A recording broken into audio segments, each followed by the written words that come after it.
le grand témoin.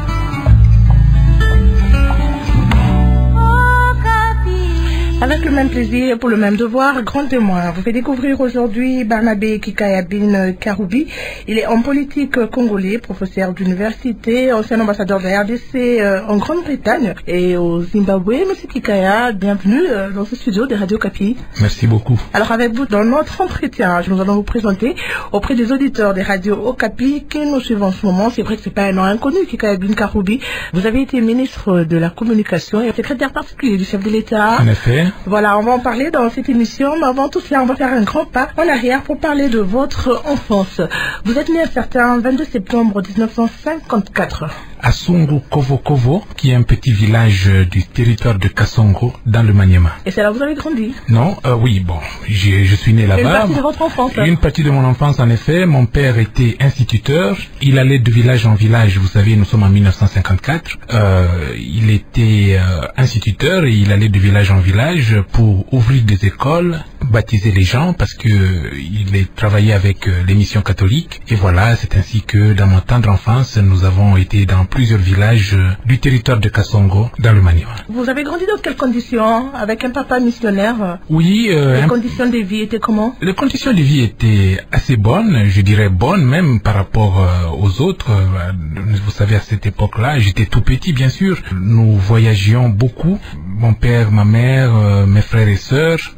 Nous vivions une famille nucléaire assez rapprochée. Bien sûr, nos oncles, nos tantes, une famille typiquement africaine qui venait nous rendre visite. Les vacances, nous allions les passer à Kipakaluchi, qui est notre village natal. Voilà, c'était une enfance plutôt heureuse. Vous êtes né en 1954, 6 ans avant l'indépendance. 6 ans avant l'indépendance, il y a de cela 61 ans. C'est vrai que vous étiez tout jeune, mais comment vous avez vécu ces moments avant l'indépendance? Un moment assez... Toute cette effervescence autour de l'indépendance. J'avais 6 ans et je me souviens très bien, il y avait un foisonnement de partis politiques au Congo et vous savez, cela avait atteint même des villages reculés, comme mon village de Kipakaluchi où j'étais. Et une anecdote dont je me souviens très bien, c'est que les partis politiques étaient en train de recruter des partisans un peu partout et parfois de manière violente. Et mon père devait se promener avec plusieurs cartes de partis politiques. C'était quel parti politique en ce moment-là? À l'époque, il y avait le PNP, le Parti National du Progrès, il y avait le CREA, il y avait le MNC Lumumba, il y avait beaucoup de partis politiques, des partis qui avaient, n'est-ce pas, une vocation nationale. Donc les gens étaient obligés d'adhérer à plusieurs partis politiques. Absolument, comme ça, avoir plusieurs cartes de membres. Absolument. Si sur la route, vous rencontrez des militants du PNP, ils vous demandent votre carte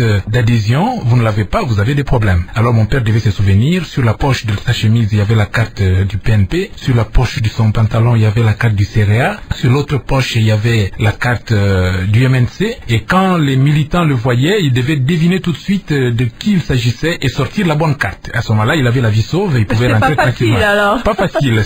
C'était ça l'effervescence des années de l'indépendance. Je m'en souviens parce que j'avais à peine 6 ans et mon papa parfois devait répéter avec nous et dire CREA, il sortait la carte de CREA. PNP, il sortait la carte du PNP. MNC, il sortait la carte de MNC. Voilà, c'était un exercice auquel il s'adonnait avec nous. C'était un jeu d'enfant, mais quand même un jeu crucial, un jeu vital pour lui. En 1960, le Congo accède à son indépendance. Comment ça a été vécu dans votre village? Beaucoup de démagogie. On nous disait que les Blancs vont partir, la vie va devenir rose, nous allons tous avoir la vie des Blancs. Il y avait quelques Blancs au village, n'est-ce pas, les missionnaires, quelques administratifs, et on nous disait, vous tous, vous allez avoir la vie qu'ils avaient, les feuilles de manguier vont devenir l'argent, ce genre d'histoire, mais beaucoup de démagogie, beaucoup de promesses, alors inutiles. Effectivement, lorsque les Blancs sont partis, nous nous sommes retrouvés nous-mêmes. Il y avait l'effervescence, bien sûr, indépendance tcha-tcha. Les gens ont beaucoup dansé. Bien sûr, je n'avais que 6 ans, mais je me souviens. Donc, vous avez la mémoire fraîche, on dirait que c'était hier. Absolument. Bah, il faut ajouter le fait que ce sont des choses que j'ai étudiées toute ma vie, hein. J'en ai parlé avec mes contemporains, avec mes parents pendant très longtemps, parce que tout de suite, il s'en est suivi des périodes très tragiques pour notre contrée, la rébellion moulédite qui a suivi l'assassinat du premier ministre Patrice Emery Lumumba, qui a sévi chez nous au Maniema d'une manière très très violente et très brutale. Après cet assassinat de Patrice Emery Lumumba, votre famille est obligée à aller vivre dans la jungle. Dans la jungle, en effet, nous devions devions nous cacher. Pour quelle raison?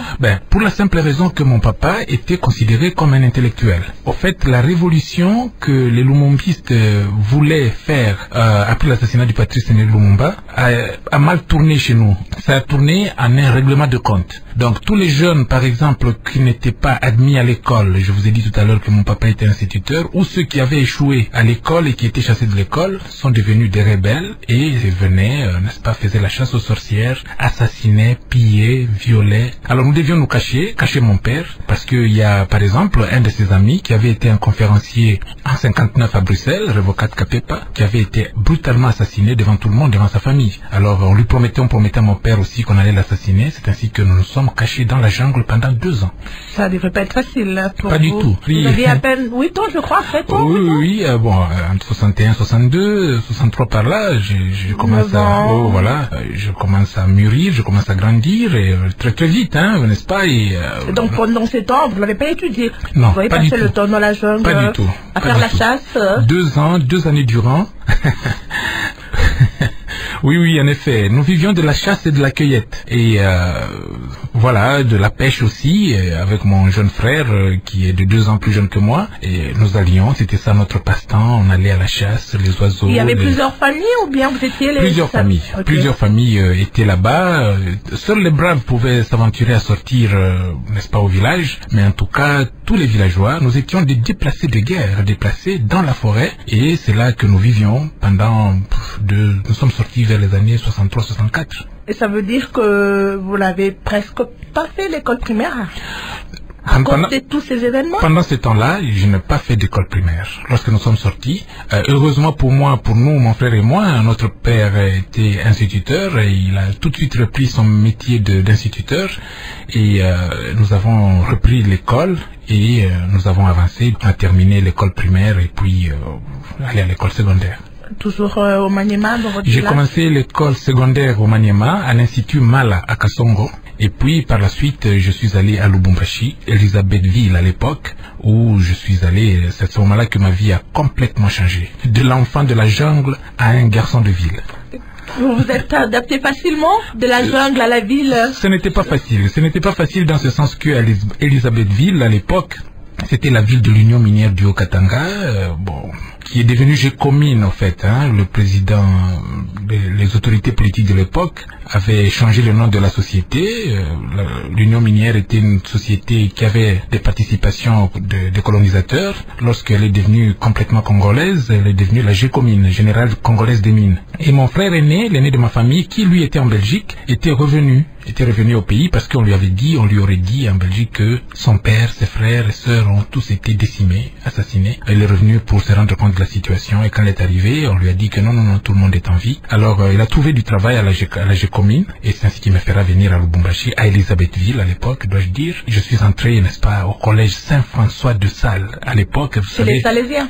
Chez les Pères Salésiens, une très très belle école où il y avait des enfants de blancs. Vous pouvez vous imaginer, ce jeune homme qui vient de la jungle, tout d'un coup commence à aller à l'école avec costume, cravate, cartable, thermos avec du thé et tout ça dans un bus. Il n'était pas un peu complexé? Très complexé au début, mais Dieu m'a fait grâce. Je suis de nature où je m'adapte facilement et partout où je vais, je m'impose très très facilement. Bon, il faut dire aussi que j'étais un peu plus âgé que les autres. Vous savez, après avoir perdu 2 années dans la forêt, les gens avec qui je suis entré en première CO étaient un peu plus jeunes que moi. Il y en a qui sont ici, à Kinshasa. Je citerai par exemple l'ancien ministre de la Santé, Victor Makwenge. C'est un collègue que j'ai trouvé lorsque nous sommes entrés en première CO à l'époque. Ils étaient plus jeunes que moi de 2 ans. Alors, à cause de mon âge, je m'imposais un peu plus. Vous avez fait des humanités littéraires? L'humanité littéraire, après les 2 années de CO. Pourquoi ce choix? C'était un choix naturel. Après la 2e CO, les professeurs qui nous orientaient ont trouvé que j'écrivais bien, je faisais bien mes rédactions, mes récitations, je mémorisais assez bien, je connaissais ma grammaire et tout. Ils ont dit non, toi tu as fait pour faire la section littéraire. Alors je suis allé en section littéraire. Vous êtes un ancien de Imakafubu. Voilà, les Pères Salésiens m'ont envoyé à Imakafubu parce que mon frère, dont je parlais tout à l'heure, chez qui j'habitais, devait rentrer en Belgique et je suis resté seul. Alors l'internat était à l'Institut Imakafubu.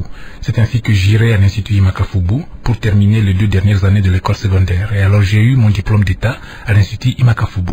Après vos humanités littéraires, vous décidez de poursuivre vos études universitaires au campus universitaire de Lubumbashi. De Lubumbashi, tout naturellement. À notre époque, n'est-ce pas, il y avait ce qu'on appelait le quota régional dans les différentes facultés. Mon premier choix était le droit, je voulais faire le droit. Mais le droit était enseigné à Kinshasa. Et moi, je ne pouvais pas venir à Kinshasa faute de moyens. Et je ne connaissais personne ici. Et mon deuxième choix était effectivement la faculté des lettres. Et j'étais retenu un peu partout là-bas parce que j'avais réussi mes examens d'État avec un pourcentage acceptable. Et j'avais été admis en droit et à la faculté des lettres. Mais faute de moyens, je me suis contenté de la faculté des lettres. Mais je ne le regrette pas. Vous savez, je suis un littéraire, comme je l'ai dit tout à l'heure. C'est la question que j'allais vous poser. Est-ce que vous regrettez votre choix aujourd'hui? Non, pas du tout. J'aurais bien voulu être un juriste. Quand j'entends les juristes parler, le droit et tout ça, c'est très fascinant. C'est pas tard, hein? Vous pouvez toujours faire le droit. Hein? À 61 ans, c'est un peu compliqué. Mais je ne regrette pas. Vous savez, en tant que littéraire, j'ai pu orienter ma carrière autrement. Je me suis effectivement, n'est-ce pas, spécialisé lorsque je suis allé aux États-Unis dans le journalisme et les sciences politiques. Et en tant que communicologue et journaliste, je trouve mon compte. Lorsque je suis revenu au pays, j'ai repris mes enseignements à l'université de Kinshasa où j'enseigne les sciences de la communication. Comment vous vous retrouvez aux États-Unis? Alors, lorsque je termine mes études universitaires à l'université de Lubumbashi, j'obtiens une grande distinction. De ce fait, je participe à un concours qui est organisé au Centre culturel américain et le GRE, Graduate Record Exam, que j'ai réussi, n'est-ce pas, dans tout le Zaïre de l'époque. Il y avait 4 personnes qui avaient réussi, dont moi, et nous avons obtenu la bourse, la Fulbright Scholarship. C'était un concours organisé par le gouvernement américain au travers des centres culturels. À l'époque, il y avait les centres culturels un peu partout au Congo, mais moi j'avais l'avantage dans ce sens que à la faculté des lettres, j'ai étudié langue et littérature anglaise, donc c'était assez facile pour moi. Et là, j'ai aussi obtenu un bon score et on m'a attribué cette bourse qui m'a permis d'aller aux États-Unis pour aller étudier. Et là, vous choisissez de faire le journalisme et les sciences politiques. Voilà, journalisme et sciences politiques. Journalisme d'abord parce que c'était proche des études que j'avais faites au Congo. Et puis, comme le journalisme aux États-Unis ne s'étudie pas tout seul, on est soit journaliste politique, journaliste économique, journaliste des faits des sociétés et tout ça, j'ai joint les sciences politiques également. Alors, au lieu de le faire en 4 ans, je l'ai fait en 8 ans, parce que je n'avais pas de base de sciences politiques. C'est quoi votre plat préféré? Mon plat préféré? Moi j'aime beaucoup les plats congolais. N'est-ce pas? Mon épouse le dit toujours, mon mari, vous lui faites un bon foufou, un morceau de viande et du pondou, il est content. Mais maintenant, avec l'âge, je dois faire attention. Moins de viande. Votre alimentation. Voilà, moins de viande, moins de féculents, beaucoup de feuilles et les haricots, par exemple, voilà, des choses que j'aime beaucoup manger. Vous êtes marié, père de 7 enfants? Père de 7 enfants, famille nombreuse. Dites-moi, est-ce que votre nom a une signification particulière, Barnabé Kikaya Bin Karoubi? Bon, écoutez, Kikaya, ce sont des noms swahili tous, hein. Kikaya, Karoubi, Bin, c'est le Ibn, c'est un peu musulman. Vous savez, la province du Maniema, c'est une province qui est fortement islamisée, c'est une province qui est musulmane. Alors, c'est cela qui explique le Bin. Ça veut dire Kikaya, fils de Karoubi. Karoubi, c'était mon papa, c'était son petit nom, en fait. Mais ce nom est venu avec le recours à l'authenticité, hein. Mon nom, quand j'étais enfant, c'était Barnabé Samouti. Puis, bon, avec le recours à l'authenticité, j'ai inventé ça moi-même, Kikaya Bin Karoubi. Ah, c'est un nom qui vient de vous-même, c'est vous-même qui vient de vous-même. Vous savez, lorsqu'il y a eu cette vague-là de recours à l'authenticité, lorsqu'on devait faire tomber tous les noms à consonance juive ou occidentale, voilà, Kikaya Bin Karoubi, ça sonne bien à l'oreille, tout ça, c'est comme ça que je l'ai pris. Alors, monsieur l'ambassadeur Kikaya Bin Karoubi, parlons de vos premiers pas en politique. Qu'est-ce qui vous a attiré? J'étais journaliste.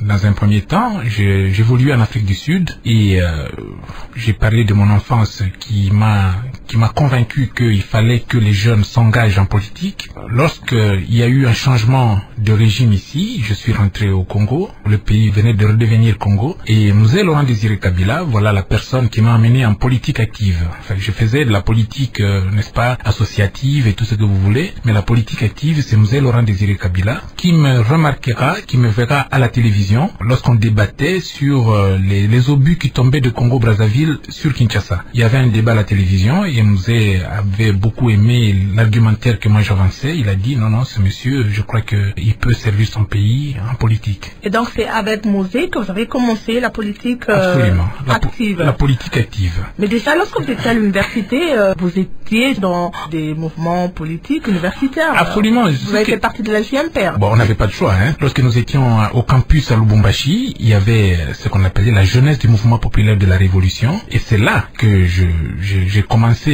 effectivement à apprendre l'ABC de la politique. Comment organiser les petites cellules de base. C'était à la JMPR, au sein du campus universitaire de Lubumbashi. Comment organiser les campagnes électorales, parce qu'au sein du campus, nous devions organiser des campagnes électorales pour élire le secrétaire de la JMPR campus. Et tout ça, c'est des choses que j'ai apprises effectivement au mouvement populaire de la Révolution. Vous êtes passé aussi par l'UDPS, hein? Je suis passé par l'UDPS. Ça, c'est lorsque j'arrive aux États-Unis. Là, je trouve le parti le mieux organisé, c'est l'UDPS. Alors, je trouve d'autres activistes de l'UDPS là-bas, les Gilbert Mundela et tout ce monde-là qui organisait l'UDPS. Et souvenez-vous, monsieur Etienne Tshisekedi, avec 13 parlementaires, dépose une lettre qui fait histoire dans notre pays. Alors, les jeunes que nous étions, nous nous sommes ralliés derrière eux pour appuyer leur action, parce que eux, ils nous ont appris, nous qui avons grandi en train de voir le président Mobutu descendre du ciel, n'est-ce pas?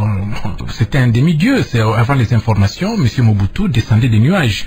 Voilà que tout d'un coup, monsieur Tshisekedi nous dit que non, c'est un homme comme vous. Il commence à l'insulter, à utiliser un langage terre à terre vis-à-vis de Mobutu. Ça nous choquait. Et nous nous sommes dit, mais tiens, ça peut se faire chez nous aussi. Mais ajouter à cela le fait que maintenant je suis en train de vivre à l'étranger, j'ai l'occasion d'observer mon pays à partir de l'extérieur. Vous êtes aussi un peu plus libre de vous exprimer. Absolument. Et de voir comment la chose publique est gérée dans un pays comme les États-Unis. Et je faisais des sciences politiques.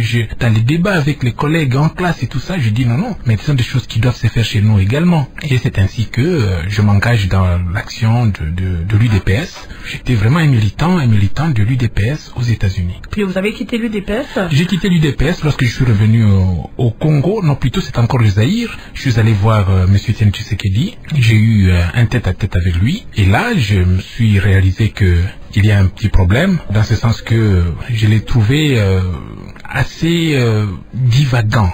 Ouais, je n'ai pas compris très bien sa vision, qu'est-ce qu'il voulait. J'étais un peu plus idéaliste lorsque j'étais à l'étranger sur sa personne, mais après je me suis rendu compte que non, ce n'est pas ça. La vision avait changé? La vision a changé. Ce qu'on avait de façon livresque n'était pas la réalité. C'est comme ça que vous avez claqué la porte à l'UDPS pour adhérer à l'UDI? J'ai claqué la porte à l'UDPS. Je suis allé à l'UDI à l'époque parce que nous sommes en 1995 déjà. Là, nous avons fait un grand pas. Et à l'UDI, j'ai trouvé que le maréchal Mobutu finissant, je devais m'inscrire dans un cadre où je me retrouverais. Effectivement, lorsque je suis rentré, j'ai trouvé des amis, maître Kosisaka, maître Moussafiri, qui étaient à l'UDI. Et je me suis joint à eux pour, n'est-ce pas, pousser la réflexion sur l'avenir de notre pays. Et là, je me suis retrouvé, du moins sur le plan idéologique. Vous avez encore claqué la porte une fois de plus? Non, je n'ai pas claqué la porte de l'UDI. L'UDI a disparu de lui-même parce que tous les dirigeants, à la chute du maréchal Mobutu, se sont retrouvés à l'étranger. Mais moi, je suis resté ici. L'UDI n'existait pas. L'UDI était dirigé à l'époque par M. Alexis Thambwe Mwamba. Il y avait M. Léon Kengo Adondo, qui tous étaient partis. Et je ne les voyais pas reprendre leur action. Au contraire, je les ai vus. J'en ai vu qui se sont retrouvés au RCD, au MLC et tout ça. Donc l'UDI a disparu plutôt que moi claquer la porte de l'UDI. Vous avez critiqué la politique de M. Mobutu, vous vous retrouvez à l'UDPS, vous quittez l'UDPS pour adhérer à l'UDI. L'UDI qu'on a considéré comme un parti quand même assez proche du maréchal. Assez proche du maréchal Mobutu, moins la violence et la façon de faire qui ne cadre pas, qui n'est pas démocratique du tout. À l'UDI, en tant que parti, il y avait de la démocratie, il y avait le débat d'idées. Lorsque je suis arrivé, effectivement, c'était les intellectuels, les technocrates qui, à l'époque, avaient travaillé avec M. Mobutu, qui ont créé l'UDI. Et c'est là où je me retrouvais beaucoup plus. Des gens qui ont travaillé avec M. Mobutu, mais qui appuyaient quand même le maréchal. Non, qui travaillaient pour le Congo, vous savez. Mais pourquoi ils sont tous partis à la chute du régime Mobutu, la plupart? Oh, ils avaient peur pour leur vie. Moi, je ne sais pas, mais je suis resté. Pourquoi vous êtes resté? Pourquoi vous avez choisi bon? Parce que je ne me reprochais de rien. Je crois que j'ai bien fait de rester. Vous avez bien fait parce que vous a récupéré à son arrivée? J'ai bien fait de rester parce que le nouveau pouvoir m'a récupéré et m'a envoyé, n'est-ce pas, dans la diplomatie, un poste, je crois le poste le plus important à l'époque. Alors, avant de parler des postes que vous avez occupés, on va souffler un peu, Monsieur Kikaya. Comment vous passez vos moments de détente? Je lis. Je regarde la télévision, politique oblige, j'écoute la musique, beaucoup de musique, et je fais du sport. Je fais du sport, si vous voulez savoir quel sport, c'est assez curieux, je fais de la moto. Pourquoi curieux? Curieux parce que ici c'est pas considéré comme un sport. Je fais partie du Bikers Club of Kinshasa, le club des bikers de Kinshasa, et des fois nous faisons des randonnées dans la ville et tout ça. Bon, en dehors de la ville? En dehors de la ville également, oui, c'est mon sport préféré. Par la natation aussi, je fais de la natation chaque matin. Alors la musique La musique, j'adore la musique. J'adore la musique. Je fais partie de la génération Langa Langa. Les gens qui ont fondé l'orchestre Langa Langa, que ce soit les Nyoka Longo, les Papa Wemba, tout ce monde-là, c'est des gens de mon âge, c'est ma génération. C'est mon orchestre préféré au Congo, bien que, bon, le clan Langa Langa, je dis bien clan Langa Langa, vous entendez par là, Viva la Musica, Kofi Olomide, Feu Kester Emenea, qui était un ami personnel, bon, tous ces gens-là. C'est ça la musique que j'aime beaucoup et que j'écoute. Alors, pour souffler un peu, quelle chanson vous ferait plaisir en ce moment? Si vous pouviez me balancer la chanson qui était au top du hit parade lorsque nous avons terminé les études secondaires, Hello. Voilà une chanson que j'aimerais bien, mais le thème ne s'y prête pas. Zaiko Wawa, je sais pas si vous pouvez trouver ça. Zaiko Wawa, voilà une chanson bon enfant, la chanson que nous dansions, tout le monde dansait. Zaiko Wawa, et c'est vraiment, il n'y a pas un thème important, mais vraiment un hymne à la vie. Un hymne à la vie de notre génération. Je crois que quiconque est de ma génération entend Zaiko Wawa va se mettre debout. Va se retrouver, va danser. Voilà, Guy Mandango va nous balancer cette chanson de Zaiko Langa Langa, Zaiko Wawa, pour le plaisir de Barnabé Kikaya qui est avec nous dans ce studio, mais également pour le plaisir de tous ceux qui aiment la musique de Zaiko. On se retrouve juste après pour la suite de notre entretien.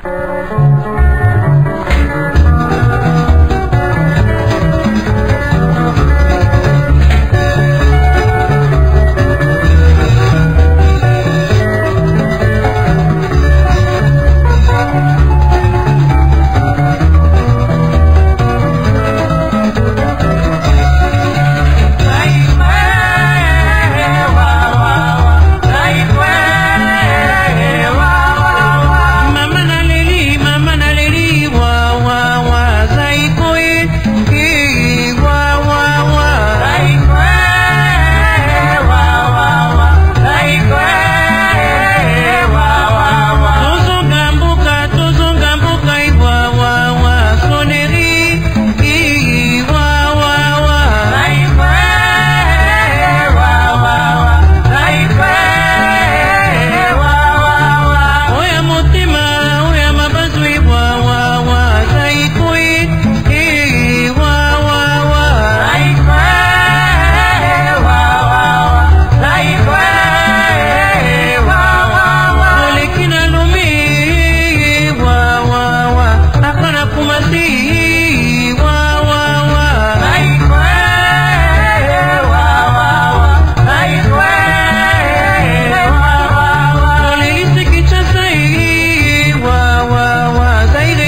parlent de leur vie, de leur parcours et se livrent à cœur ouvert.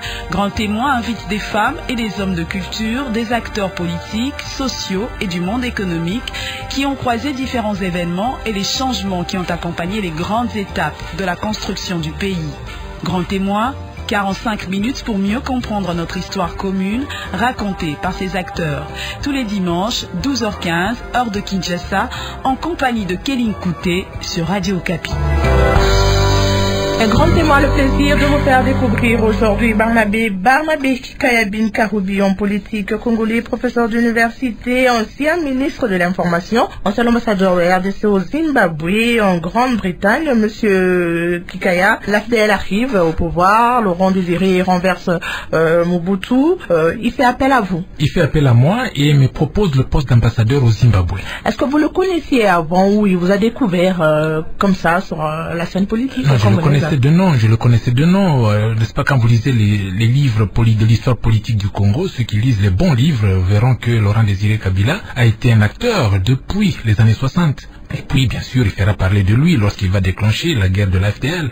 Et c'est comme ça que, n'est-ce pas, je me suis dit, voilà, un lumumbiste qui revient au pouvoir, peut-être que nous allons nous retrouver avec lui. Alors, lorsqu'il fait appel à vous, c'était quoi votre réaction? Il m'appelle dans son bureau, c'était un choc pour moi. Je suis parti du studio de la RTNC, je vous ai dit tout à l'heure que je participais à un débat, et là, après le débat, il y avait ces gardes à la porte, ils m'ont dit, Mouzé vous attend. Moi, je dis, mais qu'est-ce que j'ai fait? Qu'est-ce que j'ai encore dit de mal? Il dit, non, il vous attend. Je suis allé au Palais de Marbre, là, il me recevra autour de la piscine et me dira, mon petit, je t'ai suivi, je te connais, parce qu'il me suivait lorsque j'étais rédacteur en chef de Canal Afrique à partir de l'Afrique du Sud. Il me dira lui-même que je te suivais religieusement. Je suivais tes interventions à la radio sud-africaine lorsque j'étais encore de Lomaki de Ouabora, parce que j'avais commencé là-bas depuis des années 90. Alors il me dira, est-ce que la diplomatie te plairait? Moi je dis, mais avec plaisir, monsieur le président. Il me dira, voilà, tu es à ma disposition à partir d'aujourd'hui et nous allons t'appeler pour que tu puisses occuper un poste diplomatique. Et ça me dit lequel, sur le champ. Mais par la suite, bien sûr, il me dira que ce sera le Zimbabwe. Vous arrivez au Zimbabwe, vous vous installez? Je m'installe, je présente mes lettres de créance au président Mugabe. Je m'installe, il fallait tout recommencer à zéro. C'était une ambassade qui était presque abandonnée à elle-même, mais étant donné les relations privilégiées qu'avaient M. Laurent Désiré Kabila et le président Mugabe, nous avons reçu de quoi, n'est-ce pas, rehausser le nom et l'image de la République démocratique du Congo dans cette partie de l'Afrique. Et j'ajoute que à l'époque, je supervisais aussi le Botswana, la Namibie et le Malawi. Donc j'avais tous ces pays-là sous ma juridiction. Mais on dit que lorsque vous étiez ambassadeur au Zimbabwe, vous n'aviez pas le contact facile avec les ressortissants congolais qui vivaient dans ce pays. Non, bon, écoutez, les Congolais qui vivent à l'étranger ont cette particularité de ne pas vraiment fréquenter leur ambassade.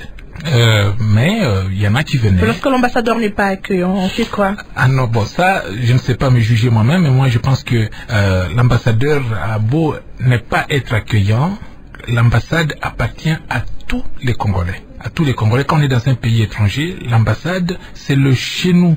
Donc, ce sont les gens qui ont l'obligation de venir à leur ambassade. C'est leur point d'attache. Moi, je pense que je faisais tout ce qui est à mon pouvoir pour être le plus accueillant possible. On a appris aussi que lorsqu'ils avaient par exemple des problèmes administratifs, la machine était très lourde au niveau de l'ambassade, on ne facilitait pas la tâche aux Congolais. Non, ça c'est pas vrai. Au contraire, lorsque nous étions au Zimbabwe, nous avons obtenu, n'est-ce pas, la suppression des visas entre le Congo et le Zimbabwe. C'est le seul pays en Afrique, et je dirais même au monde, qui accueille les Congolais sans visa jusqu'aujourd'hui. Alors ça c'est quelque chose que nous avons pu obtenir dans les négociations entre les deux pays, le Congo et le Zimbabwe. Donc les gens qui venaient, au fait, attendaient plus que nous ne pouvions leur donner. En 2001, Laurent Désiré Kabila est assassiné. Comment vous avez vécu ce moment-là?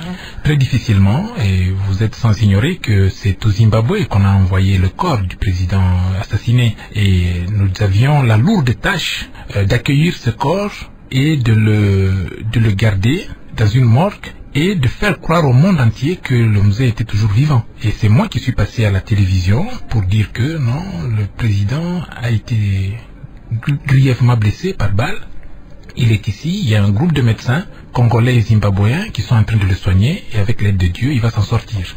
Et là, il était déjà mort. Il était déjà mort, mais c'était pour... C'était pour calmer la tension. Calmer la tension, calmer la situation. Préparer la population. Absolument. Préparer la population à la nouvelle, n'est-ce pas? Il fallait donner la chance à ceux qui étaient au pays de calmer la situation, de parler aux soldats. Vous savez, ici à Kinshasa, il y avait un déploiement massif de ces soldats, des soldats qui lui étaient loyaux, qui s'ils apprenaient qu'il avait été assassiné, vous savez, que Dieu nous protège. Tout pouvait capoter. Tout pouvait capoter dans Kinshasa. Alors j'avais cette lourde tâche de faire croire au monde entier, parce que j'avais, vous pouvez vous imaginer, la meute de journalistes qui étaient là à ma porte, à mon bureau, chaque jour, chaque matin, pendant 3 jours, pour savoir ce qui s'est passé. Et moi, je me rendais à la morgue pour signer l'autopsie qui avait été faite sur le corps du président assassiné. Alors, c'était des moments très très difficiles, très pénibles, mais Dieu merci, nous nous en sommes sortis. Après la mort de Laurent Désiré Kabila, vous revenez au pays. C'est le président Joseph Kabila qui vous rappelle. Hein. Le président Joseph Kabila fait appel à ma modeste personne pour venir intégrer la nouvelle équipe gouvernementale. Et là, il me demande d'occuper le poste de ministre de la Communication. À l'avènement du gouvernement 1+4, il vous rappelle, il vous rapproche encore de lui comme secrétaire, il vous prend comme son secrétaire particulier. En effet, après avoir été négociateur à Sun City, lorsque nous revenons, il y a le gouvernement 1+4, il me demande d'occuper le poste de secrétaire particulier, chose que je ferai pendant 3 ans. Il vous fait confiance? J'espère bien. J'espère bien, sinon il n'aurait pas fait de moi son secrétaire particulier. J'ai travaillé comme secrétaire particulier, c'était aussi des moments très très compliqués, très difficiles, parce que à ce poste-là, il fallait gérer les humeurs des uns et des autres. Vous savez, il y avait 4 vice-présidents et autant de ministres d'État et tout ce monde-là, des gens d'horizons divers. Il fallait les gérer, Monsieur Jean-Pierre Bemba, Monsieur Azarias Rouberois, Monsieur Zaïdi Ngoma, Abdoulaye Rodia, tous ces vice-présidents qui sont là, qui se regardent comme un chien de faïence et tout ça. Et puis au-dessus d'eux, il y a le chef de l'État. Et j'étais là, n'est-ce pas? Des fois, mon téléphone n'arrêtait pas de sonner. Lorsque l'un ne pouvait pas joindre l'autre, c'est moi qu'on appelait et tout ça. C'était un métier, c'était un poste difficile, mais je me suis bien plu dans ce poste que j'ai beaucoup appris. Mais pourquoi vous êtes parti de là? Bon, je suis parti de ce poste-là parce que j'avais été élu en 2006. Je suis élu député au Maniema, dans le territoire de Kassongo, et le président me posera la question: qu'est-ce que tu veux faire? Moi je dis non, maintenant le peuple, ma base m'a confié une mission, monsieur le président, si vous l'autorisez, je vais le représenter au Parlement. C'est ainsi que j'irai... Il vous a laissé partir. Il m'a laissé partir au Parlement, mais pas pour longtemps. En 2009, vous nomme ambassadeur. 2 ans plus tard, il me rappelle, il dit: j'ai besoin de quelqu'un qui peut aller en Angleterre parce que c'est chaud là-bas. L'Angleterre, il me faut vraiment un baroudeur, un ambassadeur de choc qui peut aller, n'est-ce pas, rehausser notre nom, expliquer notre cause, expliquer la politique de la République démocratique du Congo en Grande-Bretagne. Et je crois que tu es l'homme de la situation. Moi, je dis à vos ordres, monsieur le président. Alors, je me suis retrouvé à Londres en 2009. Vous avez accepté d'aller travailler comme ambassadeur pour faire plaisir au président, ou vous vouliez vraiment le faire? Non, j'ai estimé que le monde anglophone ne nous comprenait pas notre cause, ne comprenait pas la politique du président de la République. C'est pour cela que j'ai accepté d'aller là-bas, bien que, comme je l'ai dit tout à l'heure, c'était un grand défi. Non seulement la communauté congolaise de Grande-Bretagne est terriblement hostile au régime en place. Ouais. Il suffit d'aller sur Internet, vous allez le constater. Mais également, le monde anglophone, comme je le disais, n'était pas tout à fait convaincu de notre action. Alors, il fallait aller expliquer partout notre cause, parler, rien que leur faire comprendre que le Congo est agressé. Ils ne comprenaient pas et ils ne voulaient rien entendre. Pour eux, nous n'étions pas agressés, nous étions seulement un pays qui était là, qui donnait asile, qui donnait des facilités aux génocidaires rwandais. Et dès lors, à partir de ce moment-là, le Rwanda est justifié pour nous envahir, pour venir combattre leurs propres ressortissants qui sont sur notre territoire. Mais les choses ont changé, je suis allé dans tous les forums, j'étais de tous les combats pour expliquer cela jusqu'à ce que le panel de l'ONU qui est allé là-bas faire des investigations, sortent un rapport qui disait exactement mot pour mot ce que je martelais dans la tête des Britanniques. Et lorsqu'ils ont vu cela, ils ont changé de politique. Ils ont changé leur point de vue. Alors par rapport aux ressortissants congolais qui vivent en Grande-Bretagne, est-ce que vous avez cherché à savoir pourquoi ils sont hostiles au régime en place? Il y a plusieurs raisons. Il y a des gens qui ont participé au régime déchu. Il est tout à fait normal qu'ils ne puissent pas nous aimer, qu'ils ne puissent pas aimer les gens qui les ont chassés du pouvoir. Mais il y a aussi les raisons économiques locales. La Grande-Bretagne, pendant longtemps, a été l'Eldorado, où on arrivait, on avait un appartement meublé, on avait de l'argent, on vivait à l'aise et tout ça. Mais avec la crise économique, la Grande-Bretagne a commencé à fermer son propre robinet. Il y avait de moins en moins de l'argent pour les réfugiés de ce genre. Alors ces gens-là, qui se trouvaient maintenant entre le marteau et l'enclume, la vie en Grande-Bretagne devenait compliquée. Ils ne pensaient pas retourner au Congo parce que, ou on n'a pas vendu la parcelle de la famille, ou on ne veut pas rentrer en tout cas, parce qu'on ne s'est pas amélioré, on n'a pas été à l'école, là-bas on a été. Alors voilà, c'est la faute aux gens qui sont au pouvoir au Congo. C'est la raison pour laquelle la plupart d'entre eux font cette opposition radicale qui à mon avis, n'est pas justifiée. C'est vrai qu'aujourd'hui vous n'êtes plus ambassadeur, mais est-ce que vous savez que vous êtes très critiqué par les Congolais qui vivent en Grande-Bretagne? Ça ne m'étonne pas. Ils critiquent beaucoup votre politique, M. Kikaya. En tant qu'ambassadeur? En tant qu'ambassadeur. Bon, moi j'ai fait ce que je pouvais. Vous n'étiez pas ouvert à tout le monde. Moi j'ai fait ce que je pouvais. Lorsque je suis arrivé en Grande-Bretagne, l'ambassade était dans le quartier de King's Cross. King's Cross, pour ceux qui ne connaissent pas Londres, c'est le quartier où Eurostar arrive. C'est la grande gare de train, c'est un quartier des artistes. Il n'y a aucune ambassade là-bas, il n'y avait que l'ambassade du Congo. Si vous allez sur Internet, vous verrez à quoi ça ressemble. C'était vraiment dans un état délabré, complet. Alors au maximum. Mais j'ai obtenu du gouvernement que nous puissions avoir des bureaux décents dans le quartier de Oxford Circus, où sont la plupart des ambassades, dans le quartier de Mayfair. J'ai fait cela, ce qui a rehaussé notre image. Pour une fois, nous pouvions recevoir d'autres diplomates au sein de notre ambassade pour la fête nationale et pour différentes manifestations. Nous avons... En parlant de fêtes nationales et différentes manifestations, les invitations étaient envoyées aux membres du PPRD ou des partis proches de la majorité présidentielle. Et quand vous savez que tel groupe ou telle personne faisait partie de l'opposition, pas d'invitation. Non, d'abord c'est pas moi qui gérais les invitations directement. Il y avait un chargé de la culture qui s'occupait de ces choses-là. Mais je supervisais quand même. Absolument. Dans les réunions, il nous disait, voilà, il y a autant d'invitations. Pour ce qui est de la communauté congolaise, on envoyait les invitations dans les groupes de pression, dans les groupes socioculturels. Vous savez, l'Alliance des Bangala, l'Alliance des Batetela, les Anamongo, ils sont organisés là-bas en Grande-Bretagne. Alors on envoyait, et on devait décider, n'est-ce pas, c'est 5 invitations pour telle organisation, 5 invitations, quitte à eux de décider qui viendra à la manifestation. Les opposants aussi étaient invités? Ah oui, absolument, eux en premier lieu.